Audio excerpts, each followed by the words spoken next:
Hello friends, நம்ம இன்றைக்கி பார்க்க போகிறது என்ன அப்படின்னா, பென்சீன் வளையத்திற்கான வினைகள், அதாவது எலக்ட்ரான் கவர் அரோமேட்டிக் பதிலீட்டு வினைகள் அப்படிங்கிறத பார்க்க போகிறோம்.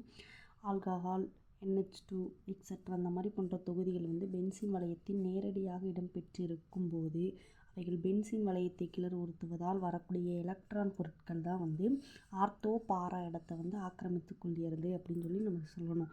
ஏன் திடீர்னு OH, NH2 அந்த மாதிரிலாம் பென்சீன் வளையத்தில் வந்திருக்க போக மட்டும் ஆர்த்தோ பாரா வருது அப்படின்னு சொல்லி யோசிக்கக்கூடாது. அப்போ அந்த மாதிரி தொகுதிகள் வரும்போது பென்சீன் வளையத்தை கிளறுவதால் வரக்கூடிய எலக்ட்ரான் கவர் பொருட்கள் ஆர்த்தோ மற்றும் பாரா இடத்தை ஆக்கிரமித்துக் கொள்கின்றன அப்படின்னு சொல்லலாம். நெக்ஸ்ட்டு நைட்ரசோ ஏற்றம், அதாவது குறைந்த வெப்பநிலையில் பொதுவான எலக்ட்ரான் அரோமேட்டிக் வினைகளில் நைட்ரசோ ஏற்றம் பார்க்க போகிறோம்.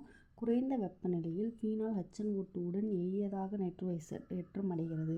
ஃபீனால் HNO2 கூட 278 கெல்வின் வெப்பநிலையில் இதுக்கு என்ன கிடச்சிருக்கு? பாரா நைட்ரோசோ ஃபீனால். அப்போ வினைசெயல் தொகுதி இங்கே இருக்குது, இங்கேருந்து நம்பரையும் கொடுத்துருக்காங்க. ஆர்த்தோ மெட்டோ பாரா.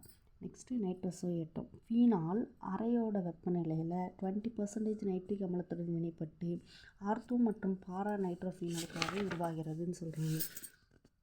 அப்போது ஃபீனால் அறை வெப்பநிலை 20% HNO3 கூட 298 கெல்வின் வெப்பநிலையில் என்ன கிடைக்கிது? Ortho nitrophenol, para nitrophenol. Ortho nitrophenol 30 to 40% கிடைக்கிது. பாரா நைட்ரோஃபீனால் 15% கிடைக்கிது. ஆர்த்தோ மற்றும் பாரா மாற்றியங்கள் நீராவியால் காய்ச்சி வடித்தல் மூலம் பிரித்தெடுக்கப்படுகின்றனன்னு சொல்கிறாங்க. ஆர்த்தோ நைட்ரோஃபீனாலில் மூலக்கூறினுள் நிகழும் ஹைட்ரஜன் பிணைப்பு இருப்பதால் நீரில் கரையும் திறன் குறைவாகவும், ஃபீனாலில் மூலக்கூறினுள் நிகழும் ஹைட்ரஜன் பிணைப்பு இருப்பதால் நீரில் கரையும் திறன் குறைவாகவும் எளிதில் ஆவியாகும் தன்மையுடையதாகவும் உள்ளது.